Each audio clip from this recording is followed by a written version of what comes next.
Well, guys, as of this month, we'll have been living in our fifth wheel for exactly 4 years. We spent 3 of those years traveling around the United States, seeing all the wonderful things out there. My wife's a travel nurse, so we would travel contract to contract, homeschooling the kids while looking for our property, and we found our property. And I have started building our 40-acre off-grid homestead. But this video is not going to be about homesteading. This video is going to be about who should not live full-time in an RV. And today, guys, I'm going to share with you my thoughts on who I think should not full-time RV, because there's a lot to it. It's not just selling your house thinking that you're going to go, you know, it's Disneyland 24/7 and you're going to save a bunch of money, because it's not. And that's okay if you know how to deal with it. And I will be uploading this video, guys, with Connecten Internet. If you are traveling the country or out in the middle of nowhere on your off-grid homestead like we are, Connecten Internet's been working great for us. And if you want unlimited high-speed internet, go ahead and click the video description. You'll see the link below. Go ahead and give it a shot. Now let's get into who should not full-time RV. Now, first off, let's get this out of the way. There's a couple different types of RV living. There's people that want to travel like we did and go see the country and do that kind of stuff. So you're gonna, maybe sell your house, do something like that, and live in your RV full-time while you travel, which we did. We loved it. It was great. There's that. Then there's people that live full-time stationary in their RV. And we're currently doing that as well while we build our house, which I got going on here behind me. And then there's the have-tos. I've talked about the have-tos before. Have-to? What's a have-to? Yeah, have-tos. Cheat on your wife with your brother or sister, so you have to. You got kicked out, so you have to? Yeah, well, honestly, if you're in that situation, you probably already live in an RV or something, and you have no power or septic or anything, but that's a different story. And the people I'm talking about in today's video are more of the people who are thinking that they maybe want to go travel, maybe they're thinking of selling your house and living in an RV full-time, or you're thinking, hey, I can save a bunch of money and go live full-time in an RV at an RV park or someone's property or something like that. Those are more of the people I'm talking about, not the have-tos. Because if you have to, you have to. So the first type of person that should not live in an RV, and I get this from, I don't know, I read this about probably a year or so ago on an RV forum. Someone said, hey, I hate small spaces. I can't do small spaces. How can I live in an RV? I'm thinking, huh? Well, if you hate small spaces, I can tell you right now, don't live in an RV. That one's pretty base. That one's kind of a common sense type thing, which brings me to my second one. If you don't have any common sense, don't live in an RV, because you're going to need some common sense to do common sense type things.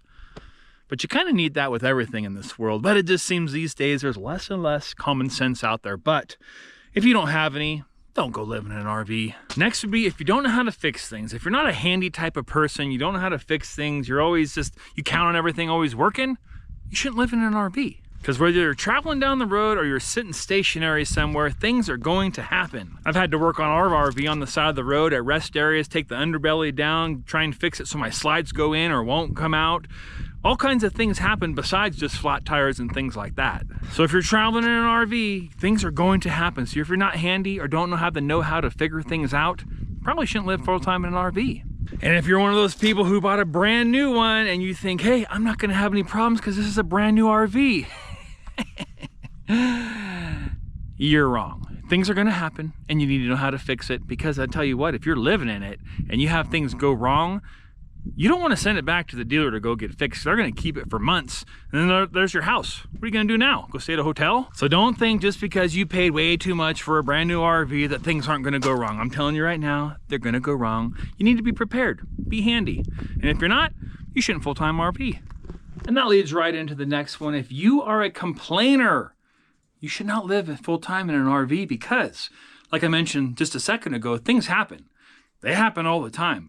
Just like in a house, but you got to remember these trailers, they're paper thin. They're barely made of anything. 1x2s, 2x2s. They're not built like a house, and they're honestly not meant to live in, although many people do, like us, and we have for over 4 years. So, I just expect that no things are going to break, and they have. But if you are a complainer, full-time RV living is not for you. But honestly, many other things aren't too, because if you're complaining, you're just a complainer. Hey, there could be worse things going on in this world, right? Enjoy what you got. You're only here once. Don't complain. And speaking about complainers, here's another one. Karens. Don't be a Karen. That's right. If you're one of those Karen type people and you think you control and own everything, even though it's not yours at all, but you have in your head set that you do, it's yours, everything should be your way, you should definitely not full-time RV. But there's a lot of things you shouldn't be doing either. But full-time RV, please save the rest of us and don't do it. because we don't want to see you. We don't want to meet you. And just so you know, if you're staying in an RV park, nothing there is yours. You don't own it. But yes, please, Karens, don't full-time RV. Whether you're the male Karen, the female Karen, just, you know what? Don't be a Karen. Don't full-time RV. But don't do lots of things. Just stay home and keep to yourselves. Because no one else out there wants to deal with a Karen. No one else out there that's actually enjoying themselves, having fun and doing that, wants to see or hear from a Karen. We don't care about Karens. And although you want us to care about you and do everything you say, I'm sorry, we just don't want to do that. So it's a big no for Karens. You should not full-time RV. The next one is patience. If you don't have patience, you should not full-time RV. Because in the full-time RV world, whether you're traveling or you are stationary, you need to have patience for all the stuff I was talking about before that's going to happen. Things are going to happen, things are going to break, and you know what? If you get frustrated and you don't have patience, it's not going to work for you. You're not going to be happy. So if you don't have patience, don't full-time RV, because you need patience. You might be sitting in line somewhere at a toll booth somewhere trying to get across, and you're stuck there for an hour because who knows? Something's happening in front of you. Gotta have patience, right? You might be getting into a national park and there's a million people in front of you and you're trying to get in there and it's taking forever. But you need to have patience. Nothing in the RV world is fast, except for things breaking. So you need to have patience. And if you don't have patience, don't full-time RV, among many other things. And next up, if you are a couple and you argue a lot in your house, don't move into an RV. You have no business being in an RV, because you're just going to amplify everything a million times more in that tiny little space. So if you and your partner, whoever, already argue a lot, fight, whatever, don't move into an RV. It ain't going to end well. Next on the list, if you have 15 kids, do not live in an RV. Now, we have 5. We have our triplets that have been traveling with us. So a family of 5 in an RV, it's already snug. If you got a couple more kids, hey, and you have a positive attitude and all the good stuff that goes along with it, you'll be able to figure it out. You'll be okay. But if you're thinking you want to save some money and you think, oh, I'm going to take me, my significant other, and our 15 kids and go live in an RV because we're going to save money, it's going to be great. No, it won't. It'll probably kill you. Don't live in an RV if you got 15 kids. I'd say 6 or less. That's just me. You do what you want. These are just my opinion. And last, but definitely not least, is a positive attitude. You must have a positive attitude if you're going to live full-time in an RV. A positive attitude is great to have just in general in life, but when you take into account all the other things, all the breakdowns, all the mishaps, the things happening to your brand new trailer, all that kind of stuff, it ain't going to work very well if you don't have a positive attitude. A positive attitude will get you through life and get you through all your little shenanigans that happen and all the things that break and all the things that go wrong. Positive attitude can go a long way. So if you don't have a positive attitude, don't live in an RV. Well, guys, those are just some of my thoughts of who I think should not RV. Because if you have any of those things going on, or you don't have a positive attitude, or you're always complaining all the time, I'm telling you what, save yourself the heartache, the financial decline you're going to have, and don't do it. Especially if you're thinking of selling your house and hitting the road, or thinking you're going to sell your house and move in an RV, live on property, and save a bunch of money.